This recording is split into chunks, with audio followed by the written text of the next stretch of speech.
Hi, welcome to another episode of Remembering Books by the Saegertown Area Library.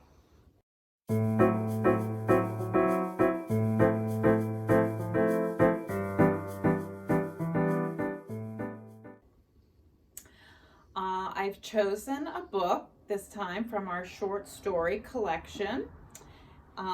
It is a story of novels by John Steinbeck, and in it is a classic called Of Mice and Men, and it was published in 1937.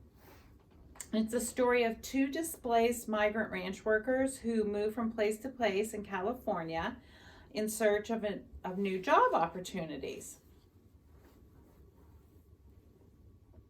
And it's called Of Mice and Men. You remember about us going in to Murray and Reddy's, and they give us work cards and bus tickets. Oh, sure, George, I remember that now. His hands went quickly inside his coat pockets. He said gently, George, I ain't got mine. I must have lost it. He looked down at the ground in despair. You never had none, you crazy person. I got both of them here. Think I'd let you carry your own work card? Lenny grinned with relief. I thought I put it in my side pocket. His hand went into the pocket again. George looked sharply at him. What'd you take out of that pocket? Ain't a thing in my pocket, Lenny said cleverly. I know there isn't. You got it in your hand. What you got in your hand, hiding? I ain't got nothing, George. Honest. Come on, give it here. Lenny held his closed hand away from George's direction. It's only a mouse, George. A mouse? A live mouse? Just a dead mouse. George, I didn't kill it. Honest. I found it. I found it dead. Give it here, said George. Oh, leave me have it, George. Give it here. Lenny's closed hand slowly obeyed. George took the mouse and threw it across the pool to the other side among the brush. What you want of a dead mouse anyways? I could pet it with my thumb while we walked along, said Lenny. Well, you ain't petting no mice while you walk with me. You remember where we're going now? Lenny looked startled and then in embarrassment hid his face against his knees. I forgot again.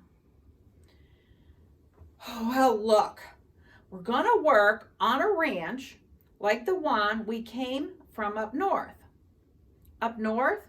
In Weed. Oh, sure, I remember, in Weed. That ranch we're going to is right down there, about a quarter of a mile. We're going to go in and see the boss. Now, look. I'll give him the work tickets, and you ain't going to say a word. You just stand there and don't say nothing. If he finds out what a crazy person you are, we won't get no job. But if he sees your work before he hears you talk, we're set. You got that? Sure, George, sure. I got it. Okay, now, when we go in to see the boss, what are you going to do? Lenny thought, his face grew tight with thought. I ain't going to say nothing, just going to stand there. Good boy. That's swell. You say that over 3 times, so you're sure you won't forget it. Lenny droned to himself softly. I ain't gonna say nothing. I ain't gonna say nothing. I ain't gonna say nothing. Okay, said George. And you ain't gonna do bad things like you did in Weed, neither. Lenny looked puzzled. Like I'd done in Weed? Oh, so you forgot that too, did ya? Well, I ain't gonna remind ya. I fear you do it again. A light of understanding broke on Lenny's face. They run us out of Weed, he exploded triumphantly. Run us out? We ran. They was looking for us, but they didn't catch us. Lenny giggled happily. I didn't forget that, you bet. George lay back on the sand and crossed his hands under his head, and Lenny imitated him, raising his head to see whether he was doing it right. Oh, you're a lot of trouble, said George. I could get along so easy and so nice if I didn't have you on my tail. I could live so easy and maybe have a girl. For a moment, Lenny lay quiet, and then he said hopefully, We gonna work on a ranch, George.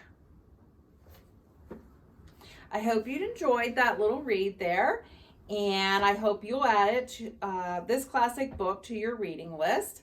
Want you to stay healthy, and hope to see you soon. Bye now.